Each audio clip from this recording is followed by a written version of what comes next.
Truth تک پہنچنا چاہتے ہیں، صداقت مطلقہ تک پہنچنا چاہتے ہیں، یہ گفتگو ان کے لیے ہے۔ میں پہلے عرض بھی کیا ہے کہ ادھر والے فریق کے لیے بھی نہیں ہے، ادھر والے فریق کے لیے بھی نہیں ہے، یہ ان لوگوں کے لیے ہے کہ جو کنفیوژ ہیں اور وہ اس معاملہ کی تہہ تک جانا چاہتے ہیں۔ تو اس کے لیے ضروری یہ ہے کہ ہر دو طرف کے جو دلائل ہیں، جو باتیں ہیں، جو گفتگو ہے، جو کلام ہے، اس کا مطالعہ کریں، اور یہ دستیاب ہیں اور ہمیشہ سے دستیاب ہی رہے ہیں۔ اور گزشتہ لیکچر میں ہم نے عرض کیا تھا کہ فدق کے معاملہ میں یہ ہوا ہے کہ چھپایا گیا ہے، کتمان کیا گیا ہے اور انکار کیا گیا ہے کہ ایسا کچھ بھی نہیں ہوا۔ تو اسی سبب سے وہ منابع اور مصادر چند مخصوص لوگوں کی دسترس میں تھے، لیکن اب ایسا نہیں ہے، وہ سارے اردو ترجمہ کے ساتھ موجود ہیں۔ تو گزارش یہ ہے کہ جب ہم خطبہ فدق کے جو جناب سیدہ کی طرف سے ارشاد فرمایا گیا، جب یہ کہا گیا کہ نبیوں کا کوئی وارث نہیں ہوتا، تو جناب سیدہ سلام اللہ علیہ نے اس روایت کو بطور حدیث قبول کرنے سے انکار فرمایا۔ اب ہمیں یہ چاہیے کہ جیسے فدق میں بات ہوئی، اس میں کسی بھی قسم کی ایسی بات کہ جو توہین پہ مبنی ہو، یا ایک ایسی بات کہ جس طرح کی ہم اب ایک دوسرے کے خلاف کرتے ہیں، آپ دیکھیں اس میں نہیں ہے۔ ایک طرف سے بات ہوئی ہے، دوسری طرف سے بھی بات ہوئی ہے، تو ہمیں یہ دیکھنا ہے کہ کیا ہم نے وہ منابع پڑھے ہیں۔ ایک طرف مدعیہ کی طرف سے ہے اور ایک طرف مدعا علیہ کی طرف سے کلام ہے۔ یہ دونوں کلام جب ہم پڑھتے ہیں، ایک دفعہ کم از کم ضرور پڑھیں، دونوں طرف کا کلام۔ پھر جب ہم پڑھ کے عادلانہ طور پہ سوچتے ہیں تو اس گفتگو سے ہمیں یہ پتہ چلتا ہے، اور جیسا کہ میں نے عرض کیا کہ مصیبت یہ ہے کہ ہمارے ہاں اکثر سٹیٹمنٹ دے دی جاتی ہے، وہ سیاسی ہوں، سماجی ہوں، یا معاشرتی مسائل ہوں، حتیٰ ہمارے جو آئلی جو تنازعات ہیں، گھریلو جھگڑے جو ہیں، اس میں بھی ہم تفتیش کی، تحقیق کی، تدقیق کی ضرورت محسوس نہیں کرتے، اور یہ نقصان دہ ہے۔ تو جب ہم دونوں طرف کے جو کلام ہیں ان کا جائزہ لیتے ہیں تو ہمیں پتہ چلتا ہے کہ فدق باغ کا معاملہ نہیں ہے، صرف ایک باغ کا معاملہ نہیں ہے، بلکہ یہ معاملہ ہے نظام حکومت کا، ایک پورے سسٹم کا معاملہ ہے۔ آپ خطبہ فدق آپ پڑھیں تو اس سے ہمیں پتہ چلتا ہے کہ مسئلہ صرف ایک باغ کا نہیں تھا، باغ کو، باغ فدق کو یا جاگیر فدق کو ایک علامت کے طور پہ، ایک سائن کے طور پہ جناب سیدہ نے اٹھایا ہے، لیکن ان کے خطبہ سے یہ ہمیں پتہ چلتا ہے، یہ خطبہ فصاحت و بلاغت کا نمونہ ہے۔ اور ظاہر سی بات ہے، اہل بیت یا اصحاب توحید اور رسالت، یہ موضوعات ہم نے تقسیم کر لی ہیں، ورنہ تو یہ تمام مسلمانوں کا مشترکہ اثاثہ ہے۔ تو اہل بیت علیہم السلام کے جو خطبات ہیں وہ کسی ایک خاص مکتب فکر کی وراثت نہیں ہیں۔ ہر وہ شخص جو علم سے محبت رکھتا ہے، عدل سے محبت رکھتا ہے، تعلیم، تفکر اور تدبر سے محبت رکھتا ہے، وہ وارث ہے اس چیز کا۔ وہ خطبہ پڑھیں، اس میں مکمل چیزیں موجود ہیں کہ کیا ہوا، کیا ہونا چاہیے، میری طرف سے اعتراضات کیا ہیں، سجیشنز کیا ہیں، اپنا موقف پیش کیا ہے، آیات قرآنی پیش کی ہیں۔ المختصر یہ کہ ہمارا یہ جو بحران ہے، اس بحران سے نکلنے کا ایک طریقہ یہ بھی ہے کہ ہم پہلے اپنی زبان کو بند رکھیں جب تک کہ فریقین کے دلائل نہ سن لیں، دونوں طرف کی گفتگو نہ سن لیں، اس کے بعد پھر ہم رائے دیں۔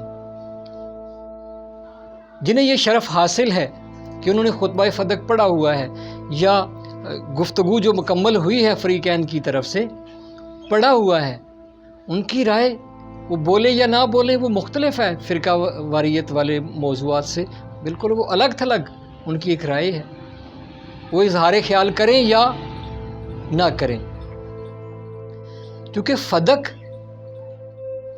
ساری گفتگو کا خلاصہ جو وہاں ہوئی، اس کا خلاصہ یہ ہے کہ فدق ایک باغ کا معاملہ نہیں ہے، بلکہ یہ معاملہ ہے غدیر سے جڑا ہوا۔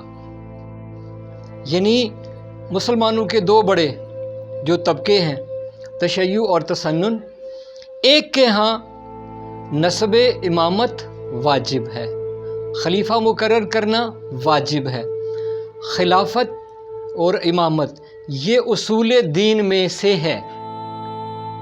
امامیہ کے نزدیک تشکیل حکومت یعنی تشکیل حکومت اسلامی واجبات دینی میں سے ہے اور اصول دین میں سے ہے، جبکہ تسنن کے ہاں یہ ارکان اسلام میں نہیں ہے، خلافت ارکان اسلام میں نہیں ہے۔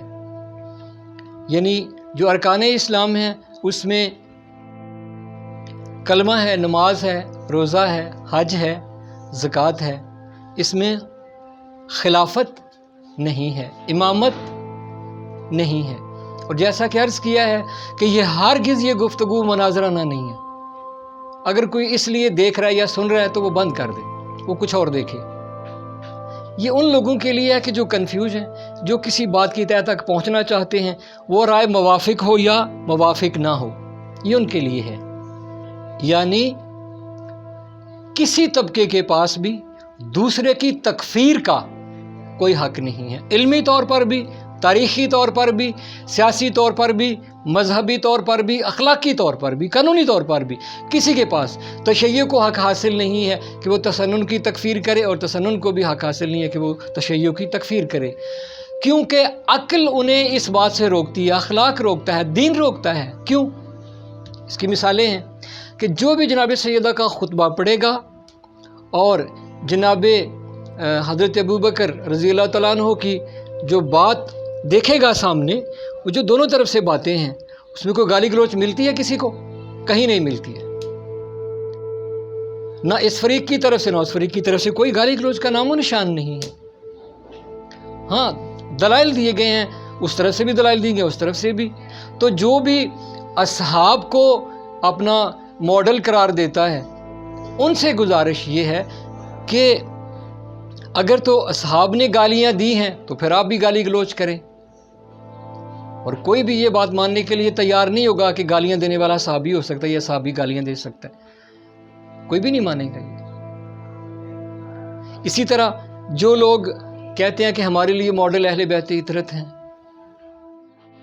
تو آپ کو بھی گالیاں دینے کا کوئی حق حاصل نہیں ہے، آپ کو بھی طعنہ زنی کا کوئی حق حاصل نہیں ہے۔ کیا اہل بیت علیہم السلام نے گالیاں دی ہیں؟ انہیں گالیاں دی گئی ہیں، وہ ممبروں پر بھی دی گئی ہیں، جمعے کے خطبوں میں دی گئی ہیں، میدان جنگ میں دی گئی ہیں، مساجد میں دی گئی ہیں، لیکن جواب میں اگر کسی نے ایسا کرنے کی کوشش کی ہے ان کے پیروکاروں میں تو انہیں منع کر دیا گیا ہے۔ توہین کا حق بالکل نہیں ہے، کیونکہ دلائل روکتے ہیں توہین کرنے سے، بد زبانی سے، بد کلامی سے روکتے ہیں۔ یعنی فدق کا معاملہ جڑا ہوا ہے، متصل ہے، کس سے؟ غدیر سے۔ مکتب اہل بیت میں یہ ہے کہ نسب امامت واجبات میں سے ہے، یعنی حکومت اسلامی کی تشکیل دین واجب کرتا ہے، اور اہل تسنن بھائیوں کی اصطلاح میں دین فرض کرتا ہے حکومت اسلامی کو قائم کرنا۔ لیکن اہل تسنن برادران کے ہاں خلافت ارکان اسلام میں سے نہیں ہے۔ ارکان اسلام کیا ہیں؟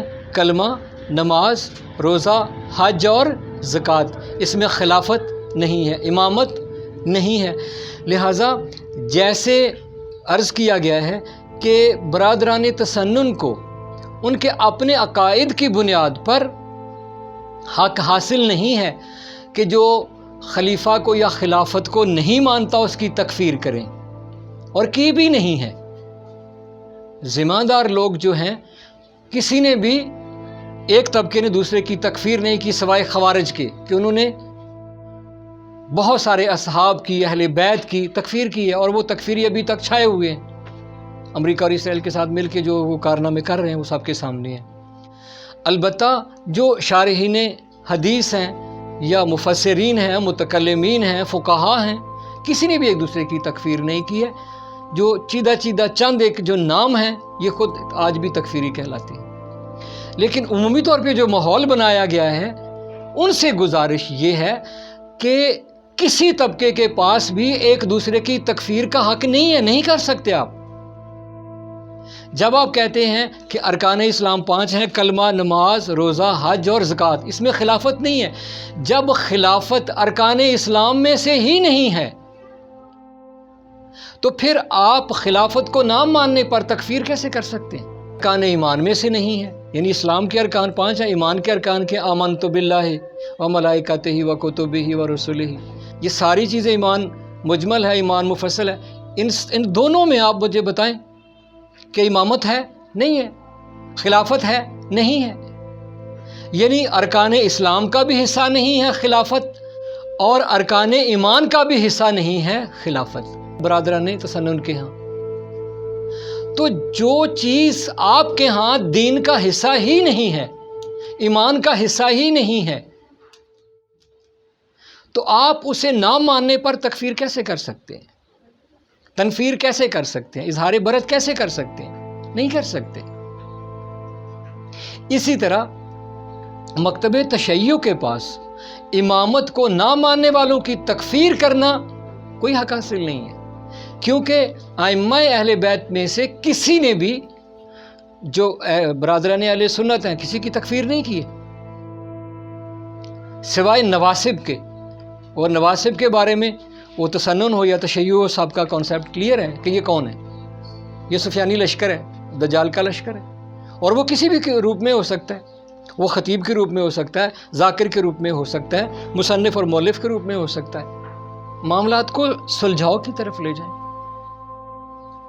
کہ جب امام اول نے کوئی ایسی بات اپنا موقف پیش کیا ہے، حجت تمام کی ہے، لیکن ان کی تکفیر نہیں کی، ان کے بارے میں کوئی ایسی بات نہیں کی کہ جس کی آڑ لے کر آج بدتمیزی کی جا سکے۔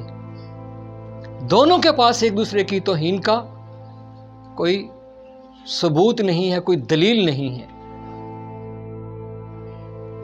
لہذا فدق کا معاملہ جو بھی غور کرے گا، جس نے اپنے فرقے کا دفاع کرنا ہے، اس کے لیے تو بہت کچھ بھی نہیں ہے، لیکن جس نے ذمہ داری کا مظاہرہ کرنا ہے وہ یہ جان لے گا کہ فدق کے بارے میں جتنی بھی گفتگو ہوئی ہے، جو خطبہ دیا گیا ہے، فریقین کی طرف سے جو باتیں کی گئی ہیں، اس کا سیدھا مطلب یہ ہے کہ یہ بات کس سے جڑی ہوئی ہے؟ خلافت سے۔ اور خلافت اور امامت دو چیزیں ہرگز نہیں ہیں، یعنی جو بھی نبی پاک صلی اللہ علیہ وآلہ وسلم کے بعد ان کا جانشین ہے، وہ امت کا امام ہے، اور نبی پاک صلی اللہ علیہ وسلم کا خلیفہ ہے۔ یہ دو چیزیں نہیں ہیں۔ یہ آج کے دور کی دانش ہے کہ جس نے کمال مظاہرہ کیا ہے کہ امامت کو الگ کر دیا اور خلافت کو الگ کر دیا۔ تو چونکہ ہم سب لوگ جانتے ہیں کہ کچھ لوگ اختلافی معاملات کو اپنا موضوع سخن اس لیے نہیں بناتے کہ بات چھوڑیں یہ اختلافی ہے، لیکن ہوتا کیا ہے؟ ہوتا یہ ہے کہ ان پہ بات نہ کرنے کی وجہ سے غلط فہمیاں پلتی رہتی ہیں، اور اس کا نتیجہ پھر قتل و غارت کی صورت میں نکلتا ہے، اور مفاد پرست دنیا کمانے والے لوگ پھر آن گھستے ہیں، اور پھر وہ دونوں طرف کچھ لوگ ایسے ہوتے ہیں کہ جو وہ دلائل مہیا کر دیتے ہیں، وہ ثبوت مہیا کر دیتے ہیں کہ قتل و غارت کی جائے۔ تو یہ سمجھنا کہ جس پہ سب لوگ متفق ہیں کہ جناب سیدہ تا دم آخر انہوں نے کلام نہیں فرمایا، گفتگو نہیں کی، یہاں تک کہ اس پہ بھی متفق ہیں کہ وصیت کی تھی کہ میرے جنازے میں یہ لوگ شریک نہ ہوں، اور رات کے اندھیرے میں دفن کر دیے گئے اور نشان قبر بھی مٹا دیا گیا۔ اب یہ سمجھنا کہ جیسے کہ کچھ خطباء یا ذاکرین پڑھتے ہیں کہ بی بی پاک صدمہ سے اس دنیا سے گئی ہے، اب ان سے یہ سوال ہے کہ جو صرف فدق کو ایک باغ سے متصل کر دیتے ہیں، کیا بی بی کا غم یہ تھا کہ انہیں باغ نہیں ملا؟ نہیں، بلکہ غم یہ تھا کہ وہ نظام جسے قائم کرنے کے لیے اتنی جد و جہد کی گئی، وہ اس نظام کا غم تھا، یہ دین الہی کا غم تھا۔ آج جناب سیدہ کی عزاداری کی تقاریب ہوتی ہیں، لیکن بی بی کا وہ غم کہ جس غم نے انہیں مغموم کیا اور صدا بلند کی، صبت علی المصائب لو انہا صبت علی الایام سرنا لیالیا، یہ باغ کا غم نہیں تھا، یہ نظام کا غم تھا، یہ غم تھا کہ اگر غدیر میں جس چیز کا اعلان کیا گیا اگر اس میں تعطل آ گیا تو جو آگے ہوگا وہ کیا ہوگا، اور جو ہمارے ساتھ ہو رہا ہے اس وقت پوری امت مسلمہ کے ساتھ ہو رہا ہے۔ اور اس وقت جو مسلک کے نام پہ، مذہب کے نام پہ جو پوری دنیا میں اس وقت ہو رہا ہے، ان میں سے زیادہ تر حصہ ہمیں وراثت میں ملا ہے۔ وہ اللہ تعالیٰ سے دعا کرنا چاہیے کہ اللہ ہمیں کو وہ لوگ قرار دے کہ جو اس میں مثبت قدم اٹھائیں اور ان اختلافات کو سمجھنے کی کوشش کریں، لوگوں کے ذہنوں کو ٹھنڈا کریں، لوگوں کو علم کی طرف لائیں، تحقیق کی طرف لائیں، اور اس طرف توجہ مبذول کروائیں کہ وہ دین کہ جس نے مسواک کا سائز بتا دیا اور مسواک کرنے والوں تک پہنچ گیا کہ مسواک کا سائز اتنا ہونا چاہیے، پاؤں پہلے دایاں رکھنا ہے کہ بایاں رکھنا ہے بتا دیا، تو کیا اس دین نے کوئی نظام حکومت نہیں دیا؟ اس پہ انشاءاللہ الگ سے ایک گفتگو ہے، دیا ہے بھائی۔ فدق باغ کا معاملہ صرف نہیں ہے، باغ کو علامت قرار دیا گیا ہے، اور بعد میں آنے والے حالات نے ثابت کیا ہے کہ جو کچھ اہل بیت نے کہا وہی سچ ہے۔ بعد میں اب سب پچھتا رہے ہیں، ظاہر سی بات ہے امت مسلمہ میں کوئی شخص بھی جناب سیدہ کا گستاخ نہیں ہے، لیکن وقت گزر چکا تھا، اور اللہ تعالیٰ نے اپنی آخری حجت کو رکھا ہوا ہے، کچھ کے نزدیک وہ پیدا ہوں گے، کچھ کے نزدیک وہ پیدا ہو چکے ہیں، اور جو انکار کر رہے ہیں ان کا انکار کرنا ہی بنتا ہے۔ لہٰذا فدق کو ایک باغ تک محدود رکھنا میرا خیال ہے کہ یہ خیانت علمی ہے، کہ اگر ہم یہ بتائیں، وہ کوئی ذاکر بتائے، وہ کوئی خطیب بتائے، وہ کوئی علامہ بتائے، وہ کوئی مناظر بتائے کہ اگر وہ صرف یہ پاس کر رہا ہے کہ فدق ایک باغ کا معاملہ ہے، وہ ایک مناظر ہو سکتا ہے، ایک محقق نہیں ہو سکتا۔ گزارش ہے کہ بقائے باہمی کے لیے، باہمی امن کے لیے، عافیت کے لیے اپنے ملک پہ رحم کریں، اپنی ملت پہ رحم کریں، اپنے سماج پہ رحم کریں، اپنے طالب علم پہ رحم کریں، اپنے حوزوی ماحول پہ، اپنی کالجز، یونیورسٹیز، اپنے بچے، اپنے آنے والی نسلوں پر رحم کریں، معاملات کو علمی طریقے سے طے کرنے کی کوشش کریں۔ انشاءاللہ العزیز اس بارے میں مزید بات ہوگی، فدق کا رقبہ، اور اس میں بالکل جیسے ابھی ہم نے حوالے کم پیش کیے ہیں، جو عقلی چیزیں ہیں انہیں آپ کی خدمت میں پیش کیا ہے۔ اگلی نشست میں انشاءاللہ یہ عرض کریں گے کہ فدق کا رقبہ کتنا تھا، وہ فدق کے جس کا مطالبہ کیا گیا۔ یہ جو علامتی فدق تھا اس کا رقبہ، اس کے حوالے سے بات ہوگی، اور جو حقیقی رقبہ ہے فدق کا وہ سورہ انبیاء کی آیت نمبر 105، 106 اور 107 کے حوالہ سے انشاءاللہ بات کریں گے۔ سلامت رہیے، اللہ حافظ۔